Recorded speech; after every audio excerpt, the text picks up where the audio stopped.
The historical lens YouTube channel में आप सभी का स्वागत है। मैं आपकी मेज़बान हूं और आज हम बांग्लादेश के हाल के समय के एक बेहद विवादास्पद और जटिल मुद्दे पर चर्चा करने जा रहे हैं। ये मुद्दा है international society for Krishna consciousness, जिसे आमतौर पर इस्कॉन के नाम से जाना जाता है, उस संगठन पर प्रतिबंध लगाने की मांग।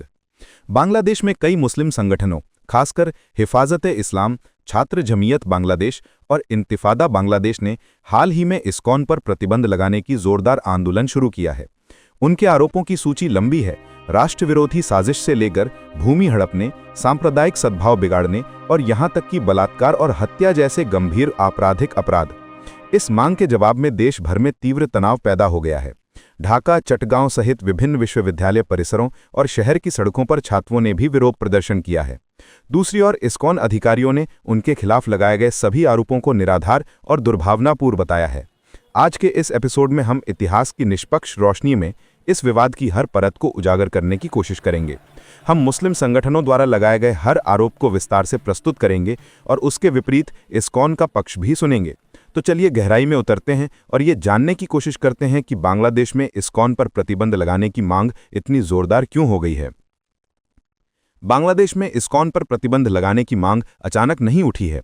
कई वर्षों से विभिन्न इस्लामी संगठन इस्कॉन की गतिविधियों को लेकर अपनी चिंता और असंतोष व्यक्त कर रहे हैं।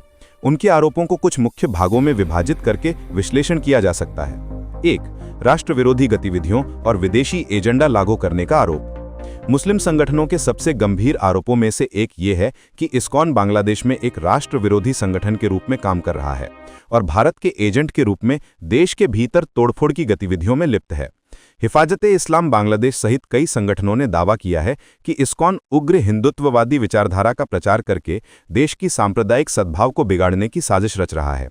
उनके आरोप हैं कि पड़ोसी देश के दूतावास के प्रभाव का उपयोग करके इस्कॉन देश के प्रशासन, नौकरशाहों और खुफिया एजेंसियों के एक हिस्से को अपने पक्ष में इस्तेमाल करके अपनी गतिविधियों को चला रहा है।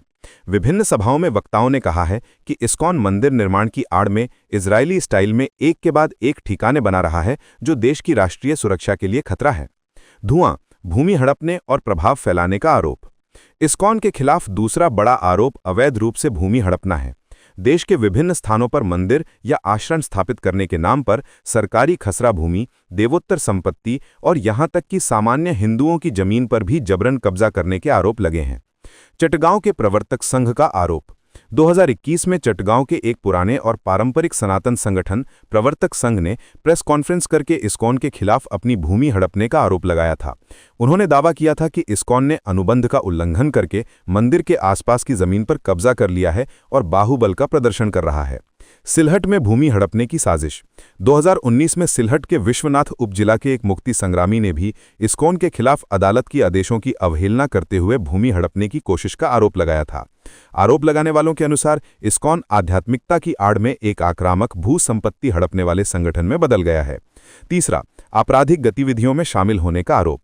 इस्कॉन का नाम विभिन्न समयों पर हत्या, बलात्कार और अपहरण जैसी घटनाओं से जुड़ा रहा है, जिसने उनके प्रतिबंध की मांग को और मजबूत किया है। वकील की हत्या।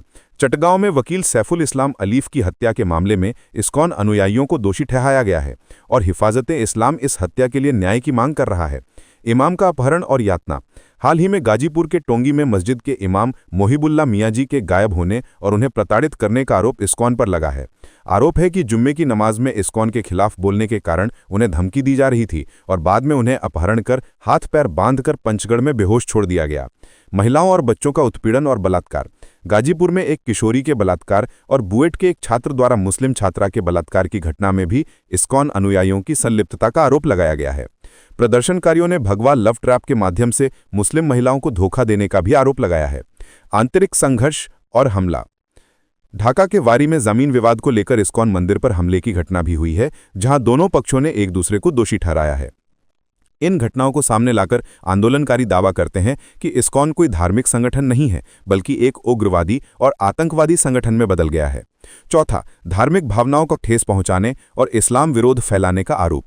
हिफाजत-ए-इस्लाम, छात्र जमीयत बांग्लादेश और इंतिफादा बांग्लादेश का मानना है कि इस्कॉन बांग्लादेश में इस्लाम विरोधी गतिविधियां चला रहा है और मुसलमानों की धार्मिक मान्यताओं और संस्कृति को ठेस पहुंचा रहा है। उनके अनुसार इस्कॉन अपने विभिन्न प्रचार अभियानों में इस्लाम और मुसलमानों के खिलाफ द्वेष फैला रहा है, जो देश की धार्मिक सद्भाव और सामाजिक स्थिरता के लिए गंभीर खतरा है। वे ये भी आरोप लगाते हैं कि इस्कॉन सनातन धर्म की मुख्य धारा से भटककर एक उग्र मतवाद का प्रचार कर रहा है, जो न केवल मुसलमानों के लिए बल्कि अन्य सनातन धर्मावलंबियों के लिए भी हानिकारक है। इन आरोपों को लेकर बांग्लादेश की सड़कें गर्म हो गई हैं। शुक्रवार को जुम्मे की नमाज के बाद बैतुल मुकर्रम मस्जिद के उत्तरी द्वार से अक्सर प्रदर्शन निकलते देखे जाते हैं। इंतिफादा बांग्लादेश, हिफाजत-ए-इस्लाम और बांग्लादेश खिलाफत आंदोलन जैसे संगठन इन कार्यक्रमों का नेतृत्व कर रहे हैं। उनके नारों में भी आक्रोश स्पष्ट है।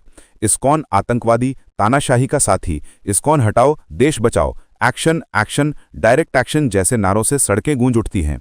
केवल इस्लामी संगठन ही नहीं बल्कि ढाका विश्वविद्यालय, बांग्लादेश कृषि विश्वविद्यालय, जगन्नाथ विश्वविद्यालय और ढाका कॉलेज जैसे शैक्षणिक संस्थानों के सामान्य छात्रों ने भी इस्कॉन पर प्रतिबंध लगाने की मांग को लेकर विरोध प्रदर्शन किया है। उनके अनुसार इस्कॉन के हाथों महिलाओं का उत्पीड़न, बलात्कार और भूमि हड़पने की घटनाएं बढ़ती जा रही हैं और प्रशासन अपराधियों को बचाने की कोशिश कर रहा है। कुछ उग्रवादी मुसलमान या मुस्लिम समर्थक, कुछ आतंकवादी जानबूझकर हिंदू और मुसलमानों के बीच दंगे भड़काने की कोशिश कर रहे हैं, क्योंकि उनके आरोप झूठे और मनगढ़ंत हैं। इस संबंध में उग्रवादी मुसलमान कोई सबूत नहीं दे पाए हैं कि इस्कॉन वास्तव में अवैध गतिविधियों में शामिल है। वे मुख्यतः अपने ही दोषों को इस्कॉन पर जबरन थोपने की कोशिश कर रहे हैं। इस्कॉन हमेशा से अपने खिलाफ लगाए गए सभी आरोपों, खासकर आतंकवाद और राष्ट्र विरोधी गतिविधियों के आरोपों को नकारता रहा है। वे दावा करते हैं कि ये पूरी तरह से निराधार और सांप्रदायिक द्वेष फैलाने का एक दुर्भावनापूर्ण प्रयास है। उनके अनुसार इस्कॉन एक आध्यात्मिक और मानवतावादी संगठन है जो दुनिया भर में शांति और सद्भाव का संदेश फैलाता है। भूमि हड़पने के आरोपों के जवाब में उन्होंने कहा है कि वे कानूनी रूप से भूमि खरीदते, बेचते या दान स्वीकार करके अपनी गतिविधियों का संचालन करते हैं। उनका मानना है कि किसी विच्छिन्न घटना को बढ़ा चढ़ाकर पूरे संगठन पर दोष मढ़ा जा रहा है। यह विवाद अंतर्राष्ट्रीय स्तर पर भी ध्यान आकर्षित कर रहा है। भारत के विभिन्न मीडिया और सामाजिक हस्तियों ने बांग्लादेश में अल्पसंख्यकों की सुरक्षा को लेकर चिंता व्यक्त की है। लेखिका तस्लीमा नसरीन ने हिफाजत-ए-इस्लाम को एक आतंकवादी संगठन करार दिया है और कहा है कि वे अल्पसंख्यकों को देश से भगाने की कोशिश कर रहे हैं। द हिस्टोरिकल लेंस हमेशा घटनाओं की गहराई में जाकर उनके ऐतिहासिक संदर्भ को उजागर करने की कोशिश करता है। इस्कॉन विवाद को समझने के लिए हमें कुछ बातों का ध्यान रखना होगा। धार्मिक पहचान की राजनीति। बांग्लादेश में धार्मिक पहचान एक बेहद संवेदनशील मुद्दा है और विभिन्न समयों पर प्राचीन राजनीतिक दलों ने इसका इस्तेमाल करके फायदा उठाने की कोशिश की है। इस्कॉन जैसे एक सुसंगठित और अंतर्राष्ट्रीय स्तर पर परिचित हिंदू संगठन को विदेशी एजेंट या इस्लाम का दुश्मन के रूप में चिन्हित करना अक्सर राजनीतिक रूप से फायदेमंद होता है। इस्कॉन का उदय और प्रभाव। पिछले कुछ दशकों में बांग्लादेश में इस्कॉन का संगठनात्मक विस्तार उल्लेखनीय रहा है। उनकी भव्य रथ यात्राएं, मंदिर और धार्मिक गतिविधियां कई लोगों के लिए, यहां तक कि सनातन धर्मावलंबियों के अन्य कई समूहों के लिए भी चर्चा का विषय रही हैं। उनका बढ़ता प्रभाव शायद कई लोगों के लिए चिंता का कारण बन गया है। अफवाहें और गलत सूचना। सोशल मीडिया के इस युग में किसी भी मुद्दे को लेकर अफवाहें और गलत सूचनाएं तेजी से फैलती हैं। इस्कॉन को लेकर भी कई तरह की अतिरंजित और झूठी जानकारी प्रसारित होती है, जो आम लोगों के बीच उनके बारे में एक नकारात्मक धारणा बना सकती है। हमने आज एक बेहद संवेदनशील मुद्दे पर चर्चा की है।